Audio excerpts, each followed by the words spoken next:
Document unique ou évaluation des risques en 11 questions pour être conforme. Alors aujourd'hui, c'est d'abord une grosse semaine pour nous parce que nous sortons la formation Document unique 4.0 qui a pour objectif de vous apporter l'ensemble des éléments théoriques, techniques, méthodologiques de déploiement pour vous permettre d'obtenir un maximum de résultats autour de cet outil qui est dans 98% des cas méconnu, même pour la plupart des experts, pour la simple et bonne raison que l'expérience qu'ils ont du déploiement de leur document unique les a mis dans une position difficile et de difficulté, qui fait qu'ils ne bénéficient pas complètement de l'ensemble du potentiel que l'outil peut leur apporter pour différentes considérations et biais cognitifs. Alors, le thème du jour, c'est absolument pas d'aborder les questions méthodologiques, c'est vraiment de faire un point sur l'aspect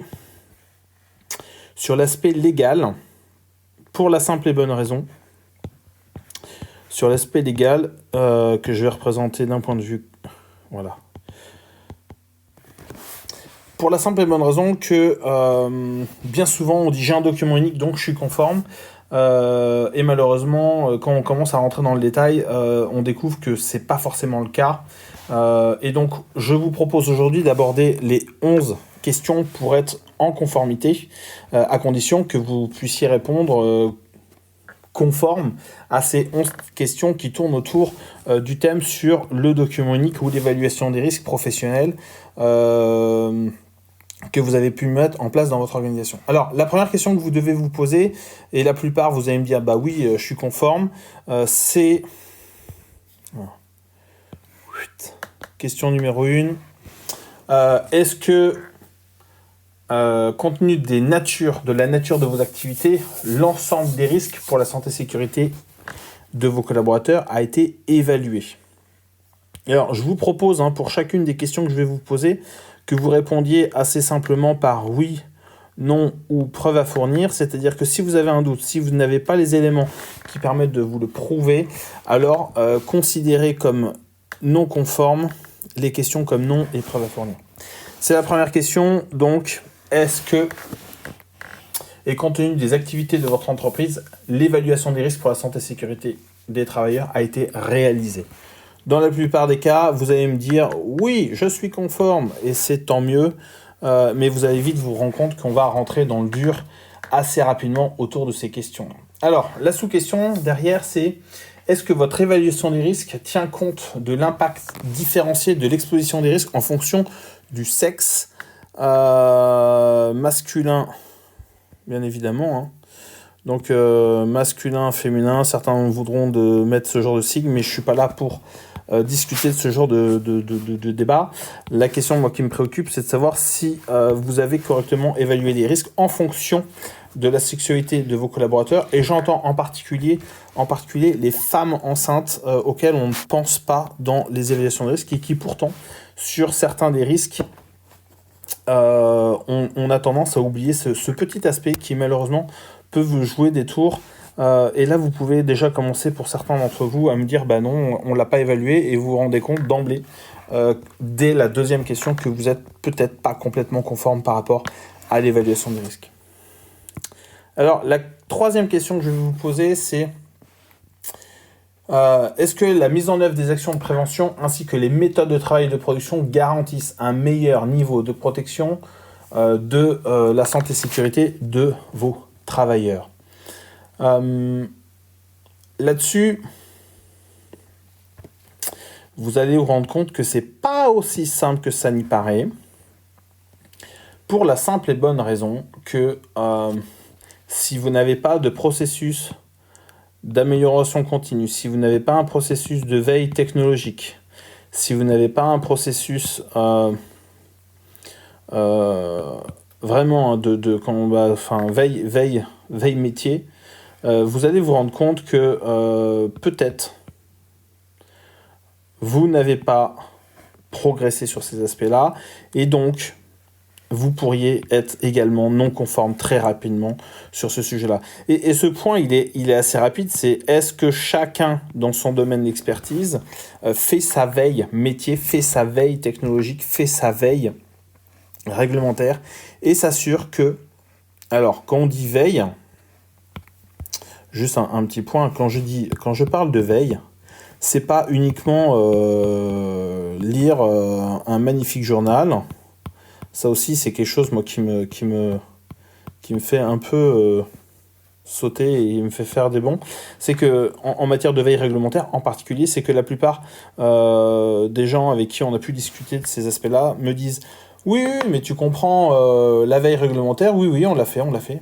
Donc, expliquez-moi comment vous la faites. » Bah oui, donc on a pris un prestataire, il nous adresse la veille. D'accord, c'est très bien. Donc, en gros, vous lisez le journal. Oui. Mais qu'est-ce qu'il y aurait d'autre à faire? Je sais pas, par exemple, interpréter la réglementation, y accéder sous une version ou un format qui est vulgarisé, qui puisse être adressé à l'ensemble des équipes dans chacun de leurs domaines d'expertise pour que cette veille passe en opérationnel le plus rapidement possible. Et là, en général, ça tousse aussi, pour cette raison-là. Alors, j'irai pas plus loin sur ce point-là, mais vous vous rendez compte que déjà, on est à 3 questions, et sur ces 3 questions, votre évaluation des risques est peut-être déjà non conforme par rapport aux différents aspects. Et pourtant, vous avez probablement passé énormément de temps sur la méthode, parce que vous avez l'impression que c'est sur la méthode que vous allez être évalué, alors qu'en fait, l'aspect évaluation de risque va bien au-delà d'une simple question d'une matrice de Prouty, pas Prouty, d'une cotation risque brut résiduel, facteur de maîtrise, coefficient de machin, etc. Ce sont bien évidemment plein d'éléments, pour la plupart, qui ne sont pas forcément maîtrisés et dont on parle dans notre module de formation. Mais là, par rapport à ces points réglementaires, vous vous rendez compte que déjà, dès la 3e question, vous êtes peut-être probablement, pour la plupart d'entre nous, ou la plupart d'entre vous, non conforme, et ça fait partie des points qu'il faut se reposer régulièrement pour être sûr que, comme une checklist, c'est est-ce que vous êtes sûr que votre évaluation de risque, si vous dites à votre patron qu'elle est faite, est-ce qu'elle est correctement faite? Et est-ce que vous risquez ou non, et sous quels aspects, d'avoir une non-conformité réglementaire? Alors, le 4e point, c'est est-ce que vous intégrez, est-ce que dans votre organisation, vous intégrez ces actions et ces méthodes dans l'ensemble des activités de l'établissement et à tous les niveaux de l'encadrement? Donc là, l'enjeu, c'est, vous voyez, on est déjà dans une sous-question. C'est est-ce que vous intégrez toute cette veille dans votre chaîne de valeur? Si vous avez déjà répondu non, vous êtes forcément à non. Nous, notre objectif, c'est de vous emmener à oui, mais à la condition que vous compreniez l'ensemble des éléments qui concernent l'évaluation des risques. Le point numéro 5, c'est est-ce que les résultats de l'évaluation des risques pour la sécurité et la santé sont transcrits? Alors c'est là où, généralement, vous allez me dire, bah oui, c'est bon, sur ce coup-là, on a retranscrit dans le document unique. Ok, donc vous avez quelque chose de rédigé, très bien, bravo, félicitations. Passons au point suivant.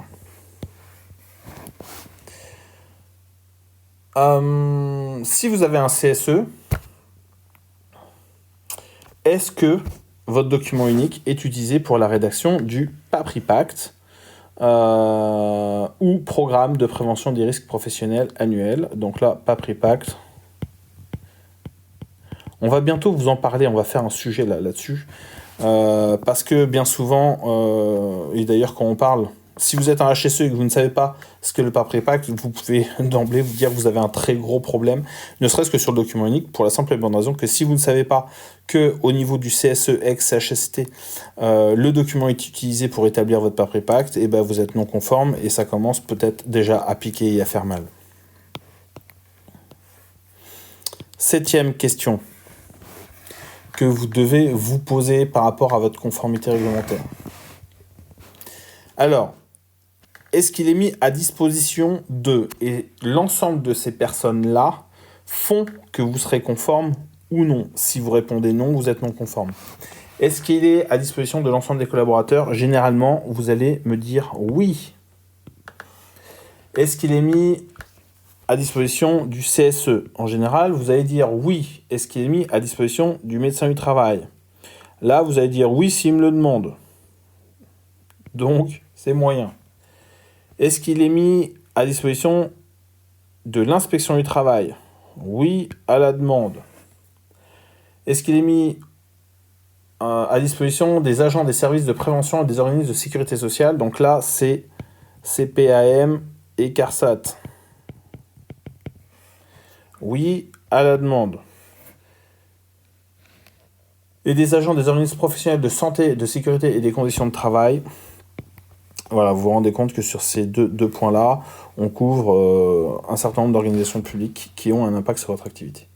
Donc en gros, sur les 6 éléments, si vous n'avez pas répondu à oui à tout, vous êtes malheureusement non conforme sur ce point-là également. Alors passons à la question suivante.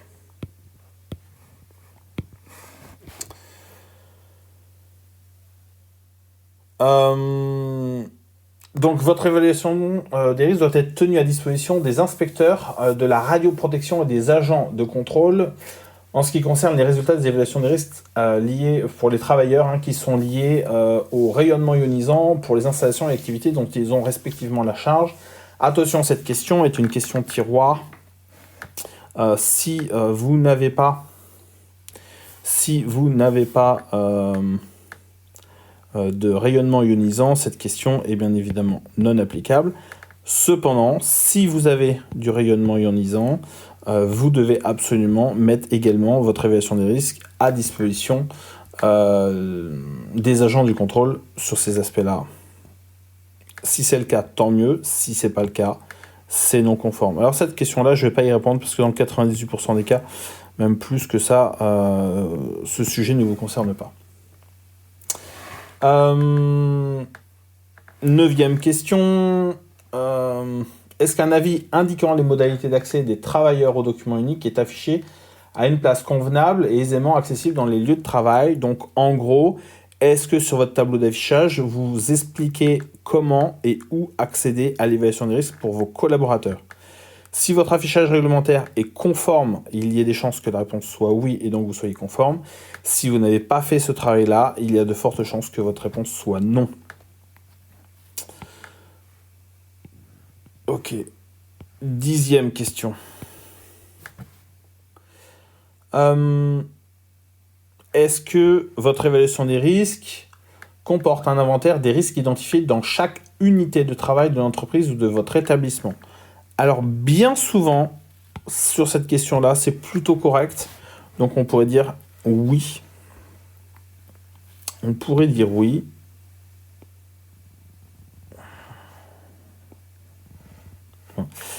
On pourrait dire oui. Globalement, c'est oui.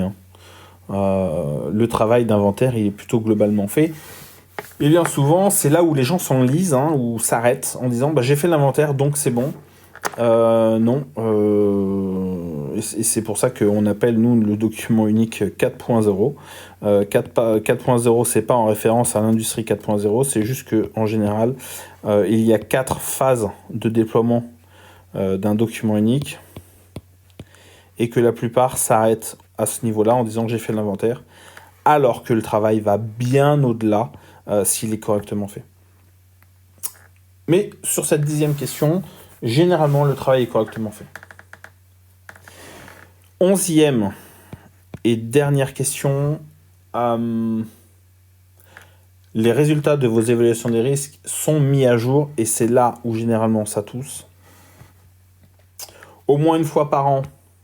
Alors il faut répondre oui à tout. Si vous ne répondez pas oui à ces 3 sous-questions, vous êtes non conforme. Mais en général, sur la première, est-ce que c'est fait annuellement? La réponse est oui.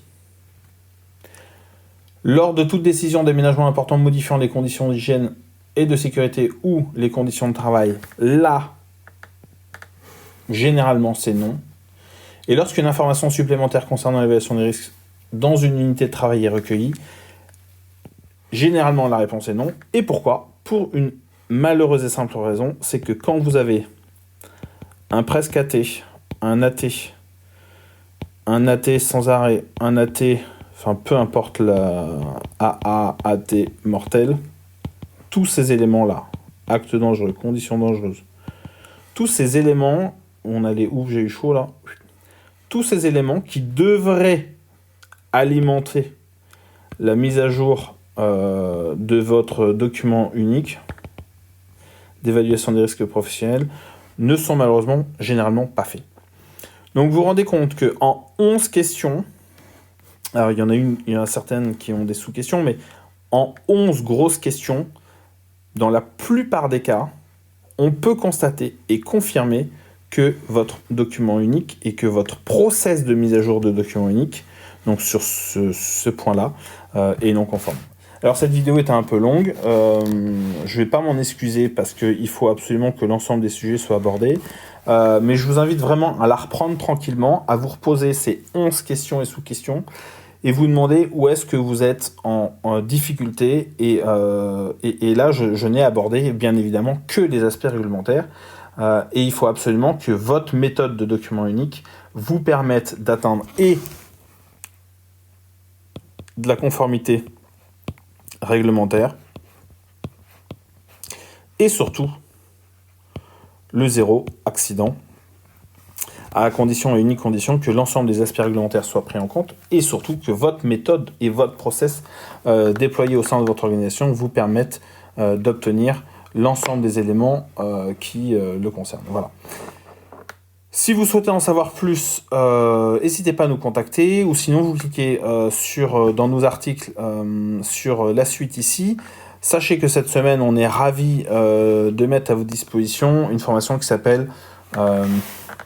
alors, la formation s'appelle...